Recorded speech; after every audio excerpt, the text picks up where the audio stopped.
Ang kwentong ito ay hango sa totoong buhay. Mula ito sa isa nating kabayan na itago na lang natin sa pangalang Julio. Walang eksaktong taon. Sitio Malbar, probinsya ng Iloilo. Sinasabing ang buhay natin sa mundo ay parang ilog. Isang beses ka lang dadaan at hindi mo na maaaring balikan ang nakaraan. Ito ang aral na napulot ng ating tagakwento. Nang mga panong ito nagtatrabaho sa isang kilalang kumpanya itong si Julio. Ang pangunahing gawain, pangasiwaan ang pagtatayo ng malaking gusali. Nagtapos sa kursong arkitekto ang binata at sa edad na 25, tila wala pa ring direksyon ng buhay. Lumaki sa marangyang pamumuhay, kaya nasunod ang layaw. Ngunit nang pumanaw ang mga magulang, unti-unting nawala ang kanilang mga ari-arian dahil na rin sa kapabayaan. Hindi alintana ni Julio ang sakripisyo ng mga magulang, ni minsan hindi ito nang hinayang sa mga pinaghirapang ipundar ng ama at ina. Sa halip na tutukan at pangalagaan, naging pabaya si Julio. Ibinenta ang lahat ng mga ari-ariang minana. Maliban sa kanilang bahay, nilustay ang pera sa pagbabakasyon kung saang-saang sulok ng mundo. Kampante ang binata dahil maganda naman ang trabaho, ni minsan hindi ito nag-alala. Hanggang sa dumating ang pagsubok na tuluyang bumago sa kanyang pagkatao at paniniwala. Nadestino ang binata sa isang sitio sa probinsya ng Iloilo. Kilala ang lugar bilang Sitio Malbar. Nabili ng kanilang kumpanya ang lupain at balak pagtayuan ng malaking subdivision. Julio, alam mo na ang gagawin ha. Wala kang sasabihin sa mga tao. Ang kontraktor na ang bahalang makipag-usap sa kanila. Sasabay ka sa mga taga-munisipyo para kung sakaling magkagulo, may magpoprotekta sa'yo. Wika ng besor na si David. Bakit ba kasi pinag-iinteresan niyo yung baryong yun? Alam niyo naman na nagkakagulo, di ba? Marami namang lupang pwedeng bilhin. Yung pa talaga yung naisip niyo. Tugon ni Julio sa bisor. Habang nagbibigay ito ng mga panuto, yon ang unang beses nagagawa ng isang proyekto sa probinsya ang binata. Kadalasan sa mga syudad siya na dedestino. Kinulang sila ng mga arkitekto ng mga sandaling iyon at si Julio lang ang walang hawak na proyekto kaya siya ang pinadala. Alam mo Julio, ngayon lang kita narinig magreklamo ha. Ano bang pinagkaiba? Alam mo boss, malaki ang pagkakaiba ng trabaho sa syudad at probinsya. Alam niyo yan, di ba? Dati kang arkitekto eh. Naku Julio, anong malaking pinagkaiba? Pareho din yun. Gagawa ka lang ng disenyo ng subdivision. Tapos. Ang galing mo talaga magsalita, boss. Kung hindi lang kita kaibigan, baka pinasalo ko sa'yo itong trabahong to eh. At kung hindi lang di kita kaibigan, matagal ka nang walang trabaho. Sige na, kunin mo to mga papeles, pati yung mapa ng lugar. Maaga pa ang lipad mo bukas. Oo na, masyado kang seryoso eh. Mabilis kang tatanda niyan. Halika na, inom tayo. Libre mo ako. Aba sira ulong to? Uy, may trabaho pa ako. Kaya huwag kang magyaya ng inuman. Baka imbis ikaw ang masisante, pati ako madamay pa eh. Kalma lang. Yan ka na naman eh. Yung presyon mo, oh. Sige na. Mamaya mangisay ka ba dyan? Kasalanan ko pa. Pag-uusap ng dalawa. Matalik na magkaibigan si Julio at David. Bagaman mas matanda si David, hindi ito alintana ni Julio. Nasanay na lang din ang bisor sa ugali ng binata. Kahit papano, may nakatagong kabaitan itong si Julio. Bagay na tanging si David lang ang nakakakita. Kinabukasan, maagang naganda ng mga gamit si Julio. Hinatid ito ni David sa paliparan. Bago siya umalis ay binili na niya ito na wag gagawa ng kalokohan sa lugar. Maraming temptasyon sa pupuntahan mo ha. Isa na dun yung matindi mong kahinaan. Ang mga babae. Mag-iingat ka. Baka umuwi ka ng namamaga ang ano. Salamat boss, huwag ka mag-alala. Hindi ako magkakalat dun. Mauna na ako. Kulang-kulang 1 oras ang naging biyahe ng binata papunta sa probinsya ng Iloilo. Pagdating sa paliparan, sinundo ito ng isa sa mga tauhang nakabase sa lugar. Medyo malayo pa yung Sitio Malbar. Mahigit 2 oras ang biyahe mula sa paliparan. Kaya kung nagugutom ka, kumain ka muna. Nauna na akong kumain eh. Wika ng binata na sumundo sa kanya sa paliparan. Napansin ni Julio na tila may pagkamaangas itong magsalita at may kagaspangan ng ugali. Hindi na, busog ako. Tumuloy na tayo. Nga pala, nasaan ang sasakyan? Sasakyan? Wala akong dalang sasakyan. Mamamasahe tayo pabalik sa Barrio Malbar. Halika na, doon banda ang sakayan ng bus oh.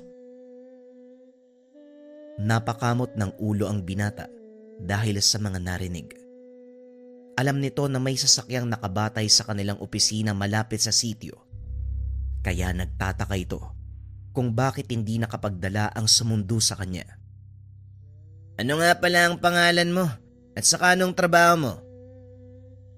Tanong ni Julio kay Heron. Alalay ng kontraktor na kinuha ng opisina nyo. Wala silang mautusan sa mga tauhan nyo eh. Puro may sakit. Kaya akong pinadala ng mga boss mo. Tugon ni Heron. Naku, pasensya ka na. Parang labag pa yata sa loob mo ang ginagawa mo. Huwag ka mag-alala, ako nang bahala sa abala na maamo ko. Nakakainis lang kasi pare. Bakit ayaw nila akong pagdali ng sasakyan? Marunong naman ako magmaneho. May lisensya pa ako. Ah, ganun ba? Ganyan talaga yung patakaran ng kumpanya. Nga pala, Julio ang pangalan ko. Heron naman ang pangalan ko. Pasensya ka na kung napagbuntunan kita ng init ng ulo ha. Wala yun. Kung ako'y nasa kalagayan mo, mainis din ako eh. Pero huwag ka mag-alala. Dahil ako mamamahala sa proyekto. Ang sabi nga sa akin ni Foreman, arkitekto daw ang susunduin ko. Naku, baka namali ako ng taong sinundo. Tignan mo nga yung sulat na ibinigay sa'yo. Buti na lang hindi pa tayo nakakasakay ng bus. Tinignan ni Heron ang dalang papel. Nakita ang pangalan ni Julio. Nakahinga ito ng maluwag nang malamang hindi siya nagkamali. Ay nako, nataranta ako dun ah. Akala ko babalik na naman ako sa paliparan eh. Palihim na natawa si Julio dahil alam niya na si Heron ang susundo. Nakasad ito sa telegramang pinadala sa kanya. Matapos ang ilang oras ng biyahe, narating nila ang Sitio Malbar. Nagtaka ang binata dahil wala siyang nakikitang palatandaan na nasimula na ang proyekto. Kahit mga punong dapat ay naputol na, hindi pa rin nagagalaw. Ano nangyari dito? Bakit wala pang nasisimulan sa mga proyekto? Yan din yung gustong sabihin sa'yo ni Foreman. Halika, sumunod ka sa akin. Naroon ang kubo niya sa bandang dulo ng sitio. Naglakad ang dalawa papunta sa kubo ng sinasabing tao ni Heron.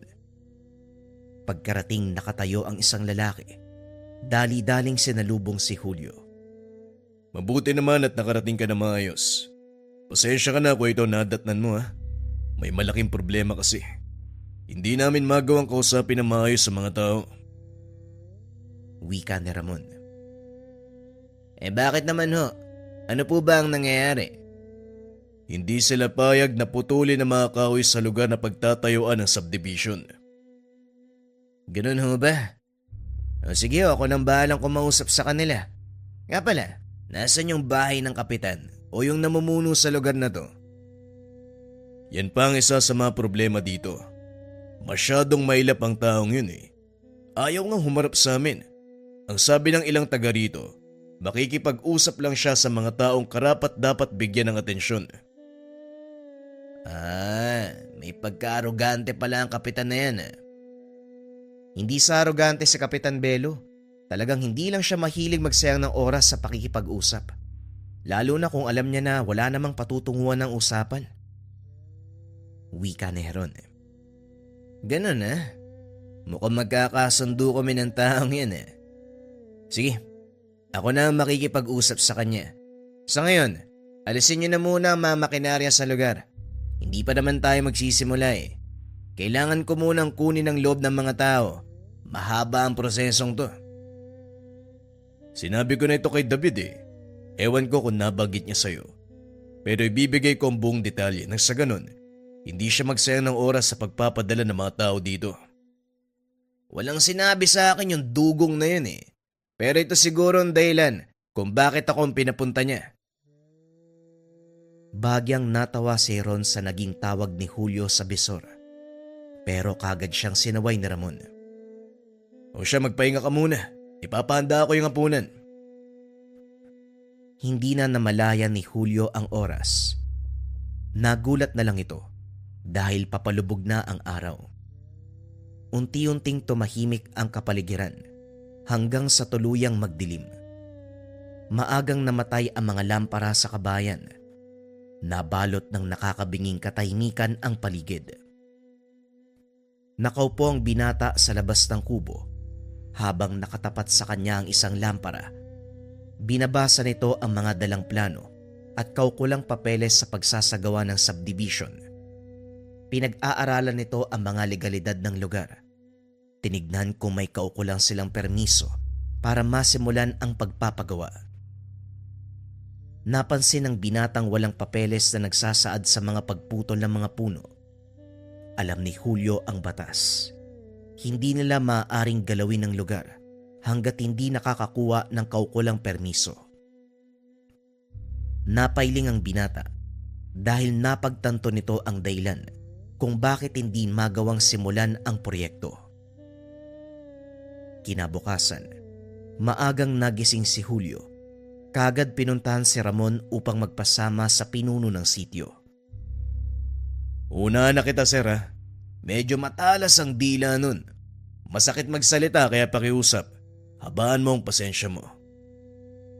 Maraming salamat sa pagpapaalala, Manong Ramon. Halika na nang sa ganun. Maaga tayong matapos. Naglakad ang mga ito papunta sa tahanan ng Kapitan Del Barrio. Pagdating sa lugar, isang matipunong lalaki na punong-puno ng tato ang bumungad sa kanila. Nagsisibak ito ng malalaking troso gamit ang palakol. Nang makitang paparating, itinarak sa sinisibak na kahoy. Nagpunas ng pawis. Ikaw na naman, Ramon. Hindi ba sinabi ko sa'yo, ayokong sayangin ang oras sa pakikipag-usap, lalo na kung tungkol sa sinasabi mong proyekto. Oo, Kapitan, pasensya na kung nagiging makulit ako. Pero kasama ko kasi yung taong mangangasiwa sa proyekto Gusto ko niya makausap. Ibinaling ng kapitan ang tingin kay Julio na noon ay nakapamewang habang nakatitig sa kanya. Ang binatang yan ang mangangasiwa. Aba, mukhang nagsasayang na naman ng oras ang amo nyo. Pero sige, alang-alang sa'yo, Ramon. Kakausapin ko ang binata. Ikaw, ano pangalan mo? Nagulat si Julio nang marinig ang boses ng kapitan. Halos hindi ito makapagsalita. Lalo pa nang mapagtanto, halos kalahati lang ang kanyang tangkad. Ako ho si Julio. Pinadala po ako ni David para makipag-usap po sa inyo. Makipag-usap tungkol saan? Ano ba ang kailangan pag-usapan? Dala ko ang mga papeles at mga kaukulang permiso para sa pagsasagawa ng subdivision sa lugar. Wika ni Julio. Habang binubuksan ang dalang sobre, nagulat ito. Dinampot ng kapitan ang malaking palakol. Hinampas sa putol na troso. Nabiyak ang malaking peraso ng kahoy sa isang hampas gamit ang isang kamay. Ako ang pinuno ng lugar na ito. Ngunit hindi ko saklaw ang kagubatan. Bakit kayo humingi ng permiso sa akin? Nakasaad ho sa sulatan na kailangan mong lagdaan ng papeles para may pagpatuloy Hindi na ituloy ni Julio ang sasabihin dahil biglang sumigaw ang kapitan. Hindi ka ba nakakaintindi? Wala akong kapangyarihan pagdating sa kagubatan. Ang pagiging pinuno ko, limitado lang sa mga tao. Kung hindi nyo pa din nauunawaan ang sinasabi ko, hindi ko na problema ang bagay na yon. Okay Ramon, umalis na kayo. Walang patutunguhan ang pag-uusap na ito. Kagad niyaya ni Ramon si Julio dahil natakot ito na baka lalong magalit ang kapitan.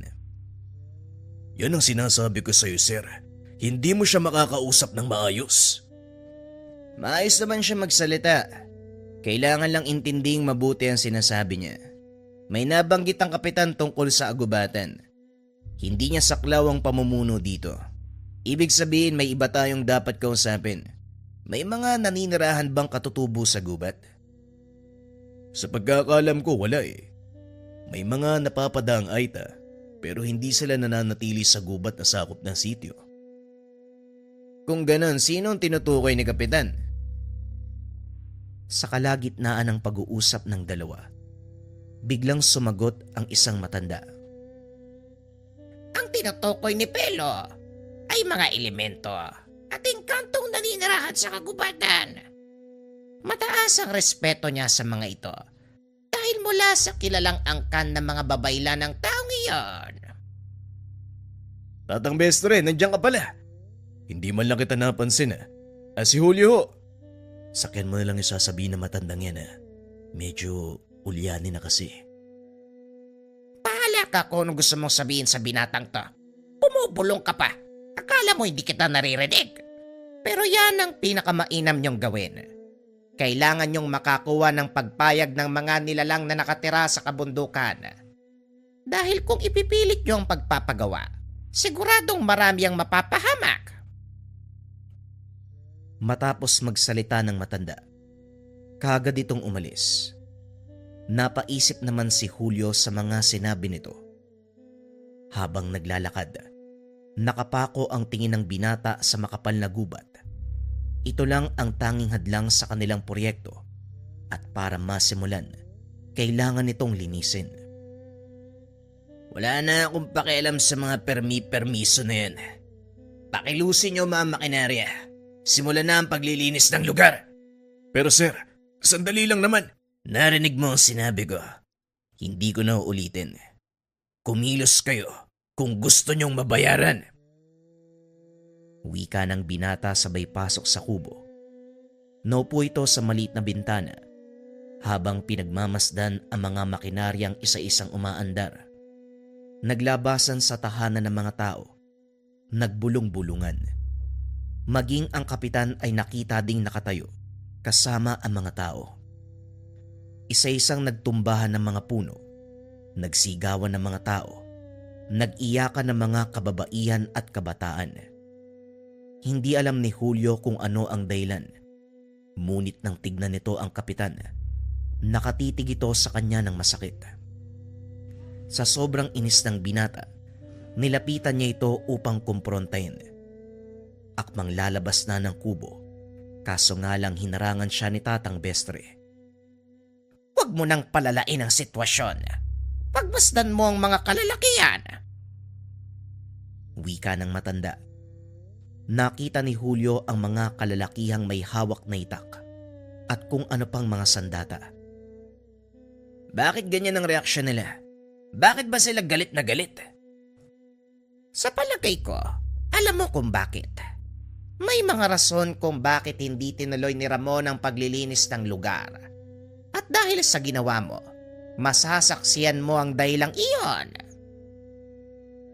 Habang tumatagal, lalong lumalawak ang nasisirang parte ng gubat.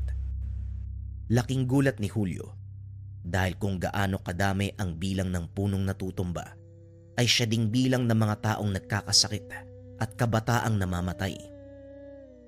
Hanggang sa hindi na nakatiis ang binata, nilapitan nito ang kapitan. Ngunit bago pa man siya makapagsalita, inunahan na ito ni Kapitan Belo. Tignan mo ang ginawa mo. Siguro naman Alam mo na kung ano ang kinalabasan ng katigasan ng ulo ninyo. Wala kayong iniisip kung hindi sariling kapakanan. Napagutusan lang ako, Kapitan. Ginagawa ko lang ang trabaho ko. Kaya wag mo sanang isisi sa akin ang mga nangyayari. Biglang kwenelyohan ni Kapitan Belo ang binata at sa sobrang lakas nito, napaangat ang paa ni Julio sa lupa. Huwag isisi sa'yo. Naririnig mo ba ang sarili mo? Ikaw ang dahilan kung bakit nasira ang gubat. Palibasa hindi mo alam ang katotohanan ng buhay sa Sitio Malbara. May sumpa ang lugar na ito na nakadikit sa kagubatan ng buhay ng mga tao sa sityo. Bawat punong nakatayo sa gubat ay katumbas ng buhay ng mga taong nakatira dito. Anong sinasabi mo? Anong katumbas? Anong sumpa? Marahang ibinaba ni Kapitan Belo ang binata. Pinaliwanag ang lahat. 500 taon na ang nakakaraan. Simula nang mapasailalim sa sumpa ng isang mangkukulamang sityo. 500 taon ko na ring pinangangalagaan ang lugar na ito. At hindi ako papayag na isang katulad mo ang sisira nun. Kaya hanggat may oras ka at kaya ko pang pigilan ng mga elemento, umalis ka na. Tigilan ang paninira nyo sa kagubatan. Matapos ang pag-uusap ng dalawa, inutusan ni Julio ang mga tauhan na ihinto ang ginagawa. Marami ang umalma dahil hindi pa natatapos ang proyekto. Sigurado ka ba, sir? Pauwiin ko ang mga tao. Wala naman silang gagawin kung sakaling pahinto nyo ang trabaho. Mas mabuti pa nga, Manong, pauwiin niyo muna ang mga tao. Ibigay niyo ang sahod nila sa mga nakalipas na araw. Nang maibigay ang utos, kaagad umalis si Ramon at kinausap ang mga tao. Nang mag-uwian ang mga ito, pinuntahan ni Julio ang kapitan upang kausapin. Mabuti naman at sinunod mo ang sinabi ko. Ngayon ano pang kailangan mo? Tanong ng kapitan. Bagyang nanahimik si Julio dahil nagdadalawang isip itong magtanong. Sa takot na mapahiya, tumalikod na lang ito. Akmang aalis na sana nang muling magsalita ang kapitan. Ang kagubatang sinira nyo ay siyang nagsisilbing proteksyon ng baryo. Kagaya ng sinabi ko sa iyo kanina, 500 taon na nakakaraan. Simula nang isumpa ang Sitio Malbara, kakibat ako ng sumpang iyon. Dito nagkaroon ng lakas ng loob ang binata para usisain ang totoong nangyari. Anong sumpa? Bakit to? Ang Sitio Malbara ay isa sa naging tanggulan ng mga dayuhan noong sinakop nila ang bansa. Lahat ng mga katutubong nahuli nila dito dinala. Isa ako sa mga dayuhang nagmalupit sa mga taga rito. At ang totoo niyan, ako ang namuno sa ekspedisyon papunta sa bahaging ito ng kapuluan. Wika namang Belo. Sa pagpapatuloy ng kanyang kwento, sinabi ng kapitan na isang angkan ng mga makapangyarihang manggagaway ang kanilang nakabangga. Napatay nila ang anak ng pinuno, kaya isinumpa sila nito. At ang sumpang iyon, mananatili siya sa lugar, patuloy na mabubuhay upang protektahan ang sinumang naninirahan dito. Kahit papano, may ilang residenteng naawa kay Belo, kabilang na dito ang angkan ni Tatang Bestre.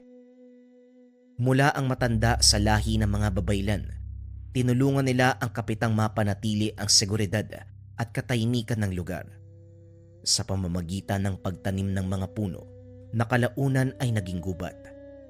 Binasbasan nito ng ninuno ni Tatang Bestre at sa pagdaan ng ilang daang taon, patuloy na pinangalagaan ng bawat saling lahi ng matanda ang kagubatan at si Kapitan Belo. Ano ang mangyayari sa oras na masira ang kagubatan? Sa oras na masira ang kagubatan, tuluyang makakapasok ang mga masasamang elemento na siyang kukonsumo sa kaluluwa ng mga taong naninirahan dito. Wala silang kamuwang-muwang sa ginawa kong pagkakamali, kaya ayaw kong pagdusahan nila ang naging kasalanan ko. Ito ang dahilan kung bakit ni minsan hindi namin ginalaw ang gubat.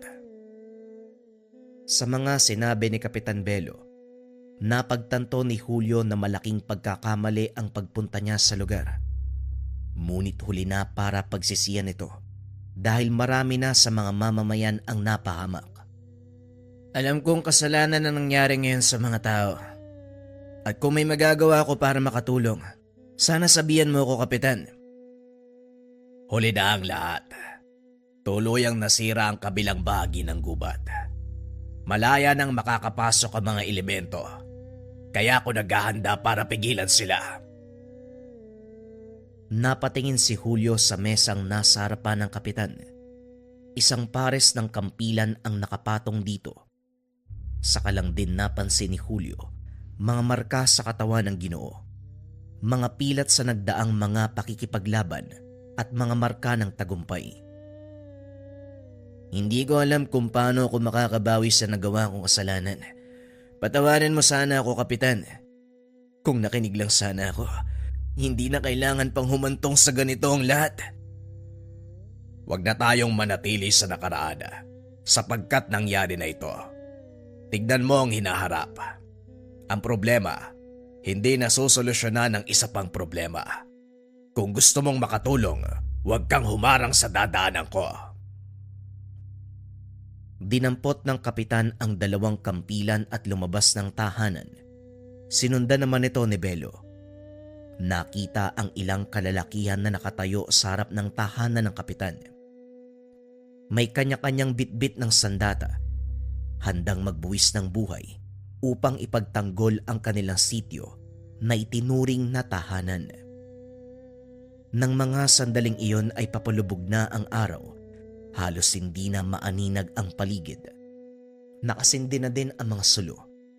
Sa bawat kabayan, umaalingaw-ngaw pa din ang iyak ng mga naulilang mamamayan at patuloy na kinukurot ang puso ni Julio sa tuwing nakikita ang mga kabataan na naiwan ng kanilang mga magulang.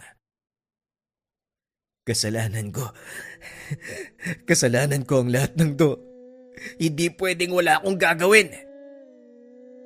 Wika ng binata.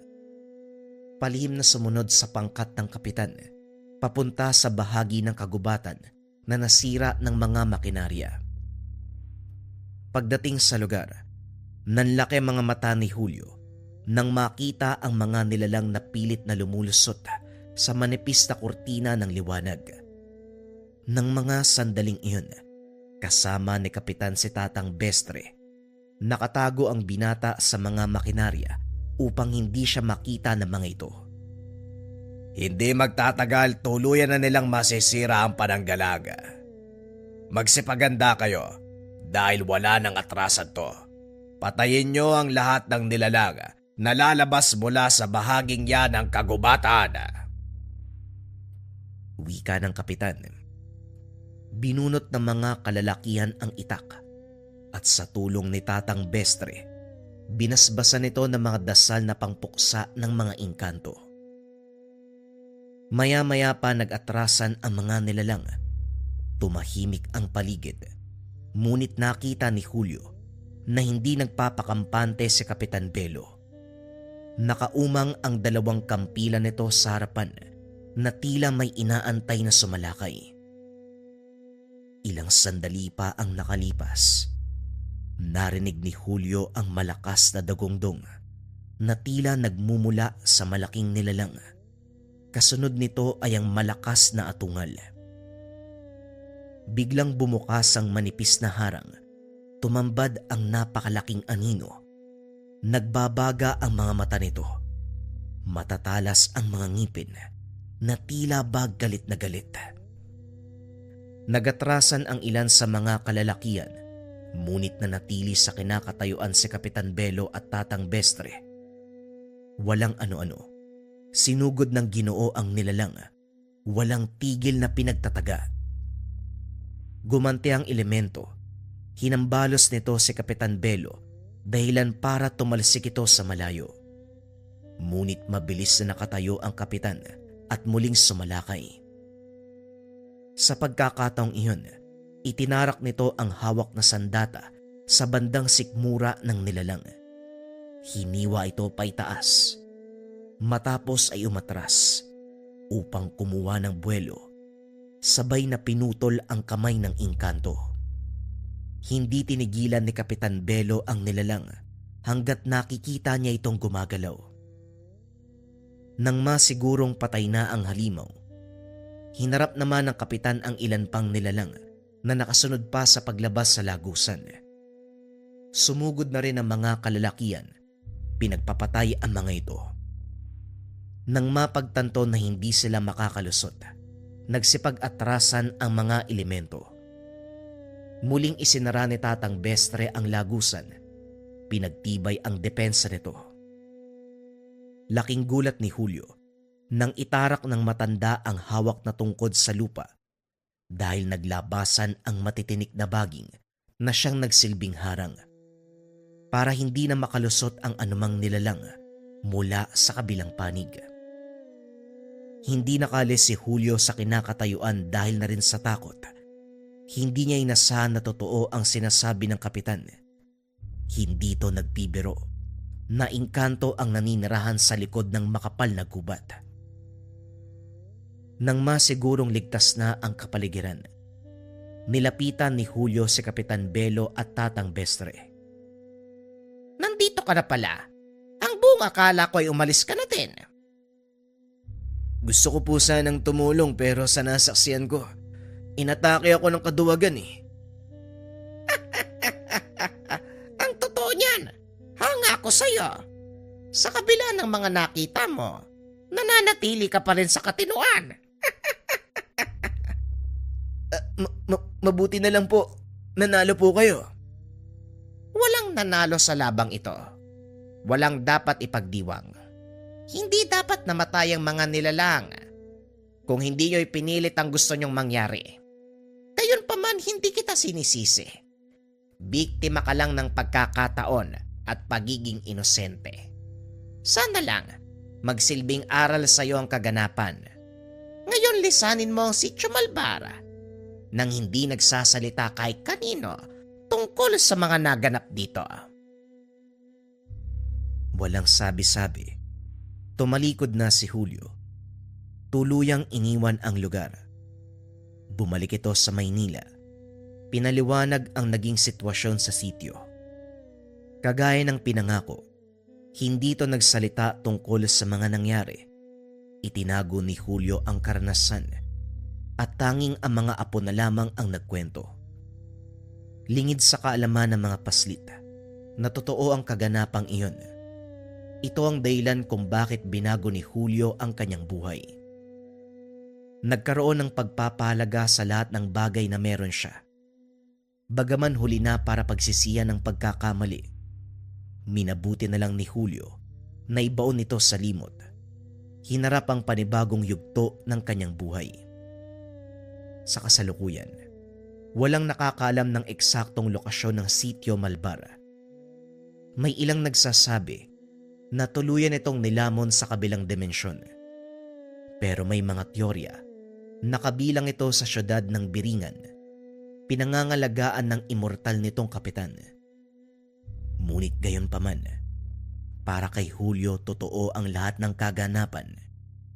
Nang nakasalamuhan niya si Kapitan Belo, ang pinuno ng Sitio Malbara. Bagong kwento pa rin ang kasunod mga kabayan. Ito ay tungkol sa 7 araw ng penitensya sa kabundukan. Simulan na ang kwento. Ang kwentong ito ay hango sa totoong buhay. Mula ito sa isa nating kabayan na itago na lang natin sa pangalang Jude. Taong 1979, Maguindanao, Samar. Jude, magsisimula ang kalbaryo mo sa Lunes. Matatapos ito ng Sabado at sa Linggo pagkabuhay ka babalik dito. Isasabay natin sa Semana Santa para dama mo ang pagsubok. Huwag mong dadayain ng penitensya ha. Dahil uulitin mo sa umpisa kapag sumaway ka. Subukan mo. Talagang dadagdagan ko yung bigat ng parusa. Napabuntong hininga si Jude nang marinig ang sinabi ng ama. Sa katunayan, isang antingero si Tatay Mario. Medalyon ng San Benito ang tanging gabay sa pakikipaglaban kontra iba't ibang nilalang. Kasalukuyang tinuturuan ang anak. Kaso nga lang sa tuwing magsisimula ang pagsasanay, palagi itong dinadaya. Pagpapalinang ng lakas ang itinuturo nitong nakaraan at sa tuwing aalis siya para asikasuhin ng ibang bagay, sinisimula naman ni Jude ang pandaraya. Ginagawa ito ng binata magmula sa unang araw ng pag-iinsayo at bilang parusa, isang penitensya ang ipapataw. Tignan na lang natin kung hindi ka magtatanda pagkatapos ng isang buong linggo ng pagpepenitensya. Tandaan mo, Jude, may mga mata ko kahit saang dako ka man mapadpad kaya umayos ka. Bawat maling galaw mo, pwede ko ipaulit sa umpisang nasimulan mo. Maganda ka. Mamayang madaling araw ka lalakad patungo sa kabundukan. Walang ganang naupo sa dulo ng papag si Jude. Nagsisi sa ginawang pandaraya sa pagsasanay. Interesado siya sa tungkulin ng ama at gustong sumunod sa yapak. Pero hindi kaya ng katawan ang pinapagawang mga bagay-bagay para sa pagpapalinang ng lakas. Nang sumapit ang takdang oras, hinatid siya ni Tatay Mario sa paanan ng kabundukan. Bago pinalakad, pinabaunan muna ng karagdagang paalala at kagamitan. Huwag mo nga ako bigyan ng ganyang mukha mo. Ikaw ang nagdala sa sarili mo sa ganyang sitwasyon kaya umayos ka. Gusto mong maging katulad ko, madilbihan sa lihim na karunungan, tugisin ng mga nilalang. Paano mong magagawa ang bagay na yon kung sa simpleng bagay pa lang, dinaraya mo na? Sana maintindihan mo ang punto ko lalo na sa parusang ito. Mananatili ka sa kabundukang yan sa loob ng 6 na araw at pagsapit na ikapito, doon ka lang babalik sa bahay. Nasa iyo na rin kung ano ang gagawin mo sa mga araw na yan. Basta wag kang kikilos nang hindi naaayon sa sitwasyon at mas lalong wag kang mandaraya. Ito, gamitin mo kapag kinakailangan. Nag-abot ng maliit na kahon si Tatay Mario sa anak. Naglalaman ito ng bagay na makakatulong sa oras na maghahamon ang kampo ng dilim. Hinatid niya ng tanaw si Jude habang papasok sa kabundukan na pinamumugaran ng iba't ibang uri ng nilalang, elemento, mambabarang, mangkukulam, maging ng aswang. Lingid sa kalaman ng binata, sinadya ito upang matuto sa sariling paraan. Sa kabilang banda, kinilabutan kagad si Jude pagkapasok pa lang ng kagubatan. Hindi maiwasang mapalingon sa dinadaanan dahil sa pakiramdam na parang may nakasunod sa kanya. Idagdag pa ang biglaang pag-alulong ng asong gubat at ingay ng mga uwak sa kawayan. Nakarating si Jude sa bahaging may naglalakihang puno. Dito ipunesto ang barong-barong. Nagpahinga sandali pagkatapos. Gabi na nang magising, nagsinde ng gasera upang magliwanag ang paligid. Hinanda ng binata ang dalang baon upang makakain. Sa kalagitnaan panay ang paglinga dahil may naririnig na kaluskos sa paligid. Idagdag pa ang yapak sa marurupok na kahoy at ang ingay ng takbuhan. Napahugot na lamang ng patalim pagkalipas ng ilang sandali dahil papalapit na sa kinalalagyan ang ingay na ito. Kalaunan ay biglang natahimik ang paligid pero pinalitan ng masangsang na amoy. Naalarma ang binata. Pamilyar ang aroma. Ito ang taglay na baho ng aswang na madalas nakakalaban ng ama. Nang maalala ang binigay na kahon, kinuha niya ang laman nito. Hindi makapaniwala nang tumambad ang medalyon ng San Benito. Napangiti na rin. Napalitan ng tapang ang nararamdamang kaba. Lumabas siya. Hinamon ang nilalang. Lumapit ka rito nang masimulan natin ang laban. Ito naman yung gusto mo, hindi ba? Swerte ka. May pinabaon sa akin si tatay. Kaya mabibigyan kita ng magandang laban. Huwag ka matakot. Halika dito. Hindi mapigilan ni Jude ang sarili. Magmula kasi nang malaman ang taglay na bisa ng medalyon, inasam niya na ito. Hindi makapaniwala na sa ganitong paraan makukuha ang gamit. Tama na ang pagpaparamdam. Alam kong nandito ka lang sa malapit eh. Hindi ako natatakot sa'yo, kaya huwag kang magtago. Patuloy na hinamon ng binata ang nilalang. Kaso nga lang lumipas ang ilang sandali. Walang nilalang na nagpakita. Hindi na rin naaamoy ang samyo. Dismayado na si Jude dahil ang inakalang laban ay hindi nangyari. Ibinaba na lamang ang bitbit na patalim.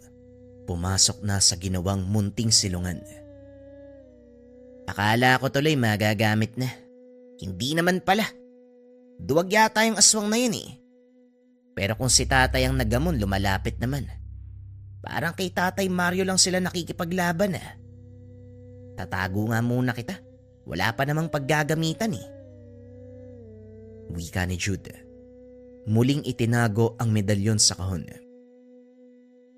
Makalipas ang ilang sandali, muli siyang naalerto nang mapansin ang anino sa labas. Gumagapang ang mga ito habang nagpapalitan ng tahol. Huminto sa unahan. Pinag-aagawan ang bagay na kagat-kagat ng isa. Sinita ito ng binata at binato. Nang hindi matigil sa pag-iingay, lumabas siya at pinaghampas ng kahoy. Sa kabila ng pagiging mabangis ng asong gubat, kumaripas ng takbo pagkatapos matamaan ng hambalos. Napako ang tingin ni Jude sa nginangat-ngat ng mga ito. Kung hindi nagkamali ng pagkilala, lamang loob ang nakabalandra sa harapan. Kagad ding nagtakip ng ilong nang umalingasaw ang masangsang na amoy. Nabubulok na laman at nilalangaw na rin. Tinabunan na lamang ng lupa upang hindi na kumalat. Natigilan ng binata nang may maisip tungkol dito. Parang may ibang bagay pang nangyayari sa lugar na to ah. Hindi din karne ng hayop. Parang galing sa tao eh. Mabangis na hayop ba yung gumawa nito? O meron pang iba? Nanindig ang balahibo sa naisip. Nagmamadaling pumasok sa munting silong. Bitbit ang patalim. Isinuot na rin ang medalyon. Hindi na isipang matulog. Nagbantay ng nagbantay sa paligid. Makaraan ng ilang oras muling nabulabog ang katahimikan ng gabi. Sa puntong ito, bumalik ang asong gubat at si Jude ang sinalakay. Dali-daling lumabas upang hindi matabunan ng gumuhong barong-barong. Kagad ding pinagtulungan ng mga ito. Mabuti na lamang nabitbit ang patalim at nakagante ng atake. Kaso nga lang sa dami ng asong gubat ay napatras. Kumaripas ng takbo ang binata lalo na nang umapoy ang barong-barong dulot ng natapong gasera. Nakasunod pa rin ang mga asong gubat. Kalaunan ay napalibutan. Hinanda na lamang ang sarili para lumaban. Lintik na mga asong to. Kung kailan mahimbing na yung pagtulog ko sa kasumugod. Pati yung tinutulugan ko nasunog na. San kaya ako sisilong nito? Napalibutan pa ako. Isa-isa lang sa pagsugod ah. Nang mga sumunod na sandali, natagpuan na lamang ni Jude ang sarili. Nakikipaglaban sa mga asong gubat. Napansin niya ang pagbilis ng mga kilos. Natatapatan ang bawat galaw ng kalaban. Sa kabila ng dami ng mga ito, sa huli ay nagawang itumba ang lahat. Wala ng buhay ang mga asong gubat. Napaisip naman si Jude sa kilos.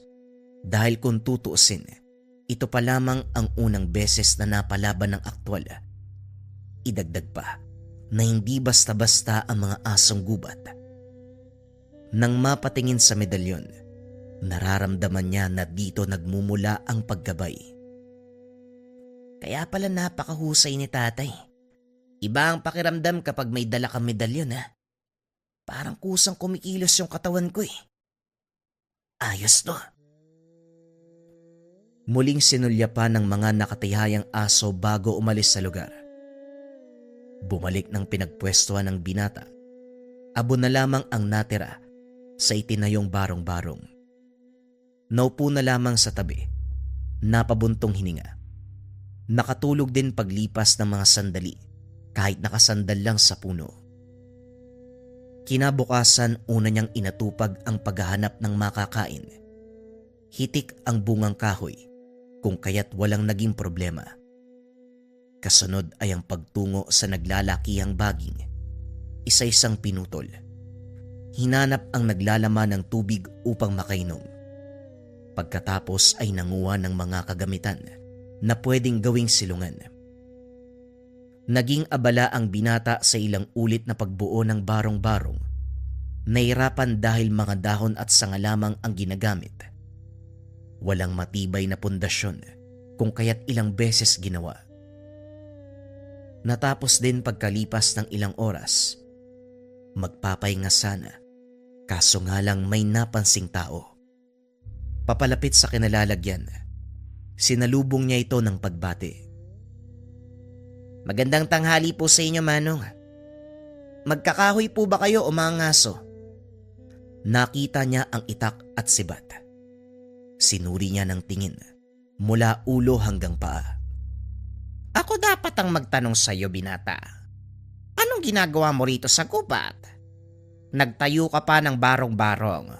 Hindi mo ba alam, delikado ang lugar na to? Wika nito. Tumingin pa sa paligid habang hawak ang patalim. May gawain lang na dapat tapusin. Uwi din po ako pagsapit ng linggo sa pagkabuhay.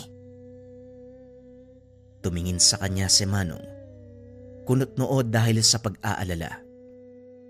Gawain kailangan tapusin. Ano yun? Dito ba sa delikadong gubat? Wala akong alam sa sinasabi mong yan, pero mas mabuting umuwi ka na. Kamatayan ang pananatili sa lugar na ito. Makinig ka kung ayaw mong mapahamak. Manong, sa linggo ng pagkabuhay pa ako dapat umuwi. Kapag babalik ako sa amin ng ganito kaaga, dodoble ng tatay ko yung penitensyang ipapataw sa akin. Mas mapapahaba pa yung kalbaryo ko, eh. Penitensya? Iho, alam kong Semana Santa ngayon. Kinakailangan magnilay-nilay ang lahat para sa mga nagawang kasalanan. Subalit ang lugar na ito ay isang kamatayan. Hindi lang mabangis na hayop ang nandito. Meron ding nilalang na mahirap kalabanin. Bata, makinig ka sa akin. Tapunan ng patay ang lugar na ito. At hindi simpleng tao ang pumapatay. Iba't ibang uri ng mga nilalang, hayop, maging ng mga elemento. Manong, mawalang galang na po. Siguro dumiretso na po kayo sa paglalakad. Ingat ho kayo. Tinalikuran ni Jude ang Manong, pero sumunod ito sa kanya. Kinukumbinse na umalis siya sa lugar. Manong, kahit anong sabihin niyo sa akin, hindi ako aalis dito. Mas natatakot ako sa idadagdag na parusa ni tatay. Anong uri ng ama yung tatratuhin ka ng ganito? Pasensya ka na sa sasabihin ko, pero binata ka na. Nasa wastong edad para maintindihan ng mga bagay-bagay. Hindi ba pumapasok sa kokote mo na mapapahamak ka sa ganitong uri ng lugar? Kailan ka pa dumating dito? May nakita akong bakas ng sunog sa unahan. Doon ka pa nang galing. Kahapon po ako dumating dito at oo, nagtayo ako na matutulugan doon kaso nasunog, eh. Sinalakay ako ng mga asong gubat kaya nagkagulo. Pero sandali nga ho, sino ho ba kayo? Tanong ni Jude. Pero iba ang sinagot ni Manong. Sinalakay ka ng asong gubat. Kung ganon, Paano nangyaring buhay ka pa sa mga sandaling ito? Ni hindi ka man lang nagtamo ng galos. Mabangis na hayop ang mga yon. Ako nga ng mga ngaso nahihirapan eh. Ikaw pa kaya na binata lang? Wala sa pagiging binata o matanda ang pagkapanalo sa isang laban kontra sa mga yan.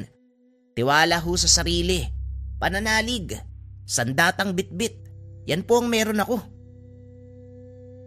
Natahimik ang Manong sa sagot ni Jude. Napatitig sa binata. Kung makapagsalita ka, para... Naaalala ko sa iyo ang matalik kong kaibigan. Ganyan ang eksaktong sinabi niya sa akin eh.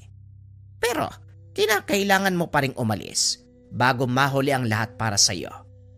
Kapag balik ko dito nandito ka pa, kakalad ka rin kita. Wika ni Manong at saka walang paalam na lumakad palayo. Sinundan ito ng tingin ni Jude. Pagkatapos ay bumalik sa gawain.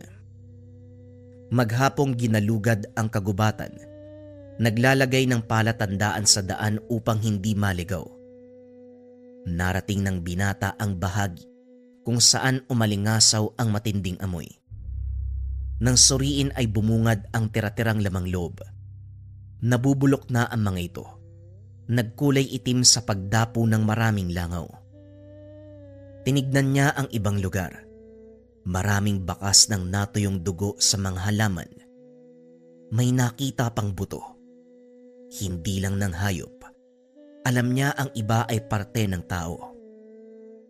Lalakad pa sana sa unahan, pero umatras nang makita ang mga asong gubat na naglalaban. Palapit ito sa kinakatayuan niya, kung kaya't nagmamadaling nagtago. Lumipas ang ilang sandali. Tumahimik ang paligid. Nang tumago sa katawan ng mga ito ang matutulis na sibat. Kasunod dito ay nakita ang Manong nakausap kanina. Asintado pala kayo, Manong. Ayos ah. Wika ni Jude. Lumabas sa pagkakatago. Balak mo talagang tignan yung buong gubat. Para ano? Para alamin kung totoo ang sinasabi ko na delikado dito. Binata, mahinang uri ang mabangis na mga aso. Kaya pakiusap umalis ka na. Dahil hindi lang yan ang meron dito. Palagi na lang Manong yung tawag ko sa inyo. Ano po bang pangalan nyo? Ang pangalan ko ho, Jude. Ano po ba yun sa inyo? Tawagin mo kong Simon. Pakiusap, bumaba ka na sa kapatagan. Malapit nang sumapit ang dilim. Mas delikado dito eh. Mas mabangis na nilalang ang dadayo. Hindi na lang kita pipilitin. Ang tigas ng ulo mo. Bahala ka sa sarili mo. Sana pagbalik ko bukas, humihinga ka pa. Kung makapagsalita, akala mo naman mamamatay ako.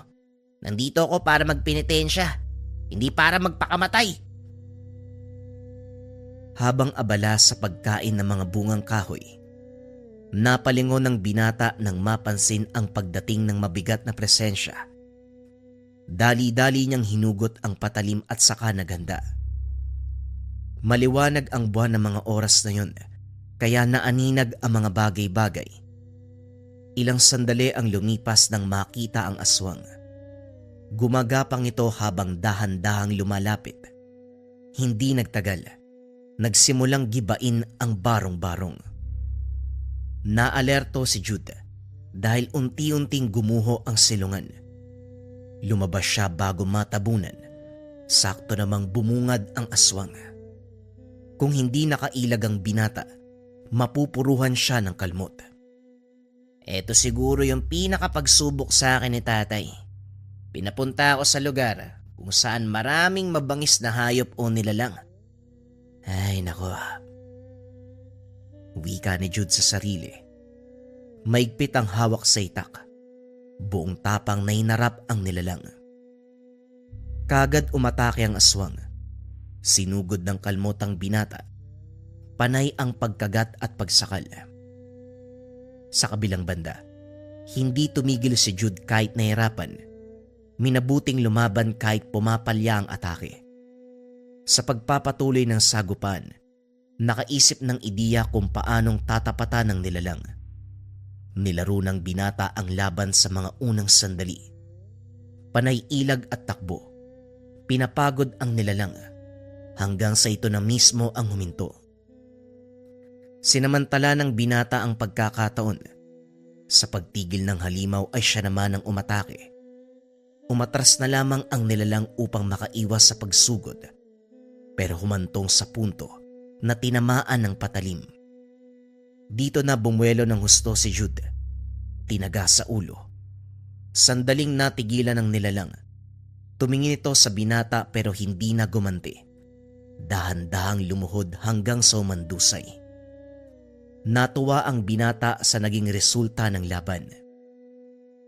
Sana naman matuwa si tatay sa mga ginagawa ko. Pangalawang laban na to. Una asong gubat. Ngayon aswang. Pero ayos din to ha. Natututo ako. Iniwanan niya ang katawan ng aswang. Kinabukasan, nabulabog ang tulog sa pagdating ni Simon. Lumika ito ng ingay na naging dahilan ng pagbangon. May dalang kanin at ulam. Merong pang bitbit na galon ng tubig. Tanghali na, bumangon ka nga dyan. May dala akong pagkain. Naguluhan ng binata sa datingan ni Simon. Magaan ang pakikitungo sa kanya. Inabutan siya ng plato at inumin. Bait-baitan na. Siguro natanggap niyo na po yung katotohanan na hindi ako mapapalis sa lugar na to. Manong, hanggang linggo pa talaga ako eh. Huwag ka mag-alala. Dahil kapag nakaalis na ako, hindi na tayo magkikita kahit kailan. Wika ni Jude. Nilantaka ng pagkain. Inantay siyang matapos si Mang Simon bago'y pinagpatuloy ang usapan. Napapaisip lang ako kung sino ka ba talaga at kung ano ang kaya mong gawin. Bumalik ako kagabi para tignan ka kung buhay ka pa. Wala ka sa barong-barong pero dahil sa ingay nakita ko ang ginawa mo. Kaya pala malakas ang lobong manatili araw at gabi. May tinatago kang pambihirang kakayahan. Paano mo nagawang talunin ng isang aswang ng ganun lang? Sabihin mo sa akin, may anting-anting ka no? Natigilan sa pagkain si Jude. Ayaw sagutin ang tanong. Iniingatan ng pagkatao niya at ng ama. Iniba niya ang usapan. Bakit ba pabalik-balik ka dito, Manong? Malapit ba yung bahay mo dito? Huwag mong iliis ang usapan, binata. Sagutin mo ang tanong ko para alam ko kung paano ka pakikitunguan. Ibang klase din po pala yung paniniwala nyo, no? Binabatay nyo sa katauhan ng tao ang pagtrato. Di ba dapat patas ang pagtingin sa lahat? Huwag mong ilayo ang usapan. Balik tayo sa tanong ko. May tinatangan ka ba? Napatay mo yung aswang ng walang kahirap-hirap. Oy Manong, nahirapan kaya ako. Sobrang kabado ko ng mga sandaling yun. Halimaw kaya yung nakalaban ko. Napahugot ng hininga si Simon. Hindi rin pinilit na sumagot ang binata dahil lumalayo na ang usapan. Nagpaalam na lamang at lumakad. Samantala, nakahinga si Jude nang hindi na mag-usisa ang Manong. Hinatid niya ito ng tanaw. Siniguradong aalis ng lugar. Huli na nang maisip na sundan dahil pagtingin ay wala na. Bahala siya sa buhay niya. Ilang araw na lang ako mananatili dito. Hindi ko tuloy mapigilang isipin kung ano yung haharapin sa mga susunod na oras. Asong gubat o aswang ba uli yung makakalaban ko? Sana mas malakas para may bago ako matutunan. Sana lang din pala, ito na yung penitensyang sinasabi ni tatay kasi kung hindi, ay naku, nagsasayang lang ako ng panahon dito. Nang mga sumunod na araw ay walang nagparamdam na nilalang. Naaaliw pa si Jude sa pangyayari dahil tumutulong siya kay Mang Simon. Nangangaso ang dalawa doon sa gubat. Naging maayos ang pakikitungo ng dalawa sa isa't isa dahil napadalas ang pagsasama. Nakarating sa tahanan nito na nasa dulo ng kabundukan. Hindi tumagal ang binata sa bahay dahil naisip ang sinabi ng ama. Pwede ka namang magpalipas ng gabi dito. Malaki ang espasyo sa loob at ako lang mag-isa. Teka, hanggang ngayon ba wala ka pa ring tiwala sa akin? Nakita mo naman isa akong ordinaryong mangangaso. Ano bang kinakatakot mo? Hindi naman po sa ganun. Naisip ko lang yung sinabi sa akin ni tatay. Meron siyang mga mata na nakasunod sa akin. Nalalaman niya ang lahat ng ginagawa ko. Gusto ko lang pong makaiwas sa gulo. Baka kasi magkamali ako eh. Maulit na naman yung pagpepenitensya. Isang araw na lang yung bibilangin, no? Makakauwi na ako kaya nag-iingat lang. Bahala ka. Eto pala bilo-bilo. Baunin mo para hindi ka magutom.